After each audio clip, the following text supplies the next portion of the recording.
Ибрагимов, художник, поневоле гражданский активист. Подытожим общие мысли, послушав выступающих, я полностью солидаризируюсь с выступлением Снежаны Мавлидалиной. Абсолютно поддерживаю идею гражданского правительства. И по этому поводу я хотел бы для рабочих моментов предстоящего Курултая предложить так называемые майские тезисы. Первое. Действительно, в нашем обществе необходимо примирение. Или, как точнее выразился Серикжан, перемирие. То есть абсолютно необходимо сейчас остановить репрессивную машину, прекратить несправедливые суды и всем, и оппозиции в том числе, и попытаться склонить к этому представителей власти, сесть за стол переговоров. То есть попытаться договориться, чтобы страна не скатилась в открытое гражданское противостояние. Все предпосылки открытого гражданского противостояния уже есть. Более того, существует уже угроза и опасность, которую сейчас озвучивали, и религиозного экстремизма, и всевозможных, как говорится, терактов. Это уже реалии Казахстана. Первый тезис, значит, перемирие или примирение национальное. Второй тезис, майский тезис для Курултая, это обнуление ситуации. Опять-таки, озвученное Мавлидалиным, Серикжаном. Что имеется в виду? То есть, опять-таки, обнуление ситуации – это прекратить для дела, для консолидации общества, прекратить обмен ударами, взаимными обвинениями, грубо говоря, перестать искать виноватого. То есть всем сделать уступки. То есть мы обнуляем ситуацию и начинаем заново и журналистское расследование, и заново пересматриваем итоги 20-летия, прожитого под знаком, значит, создания государства казахстанской, независимости. И третий тезис, третий майский тезис – это сохранение государства.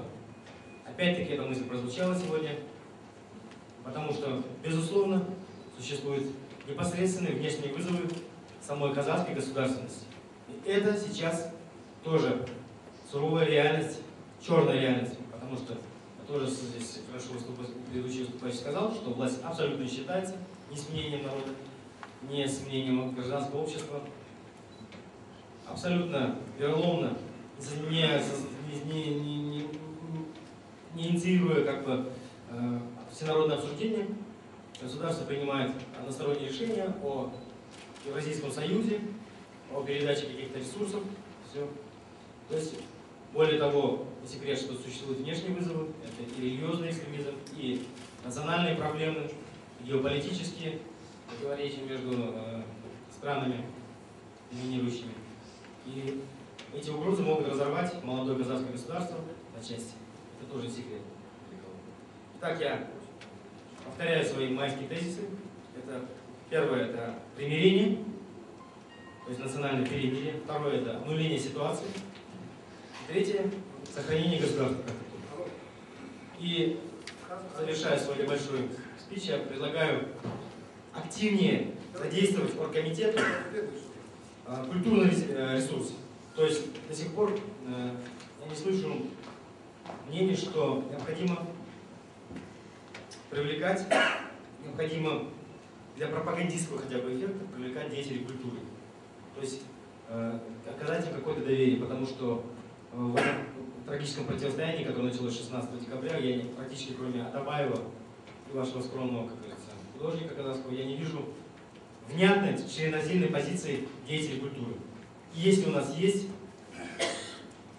люди искусства, которым безразлична судьба страны, государства, то они обязаны, это их долг гражданский, влада обязаны заняться, значит, присоединиться, консолидироваться с активистами, гражданскими активистами, политиками. То есть нам необходима своя культурная политика в рамках предстоящего Курултая. Все, спасибо. Спасибо.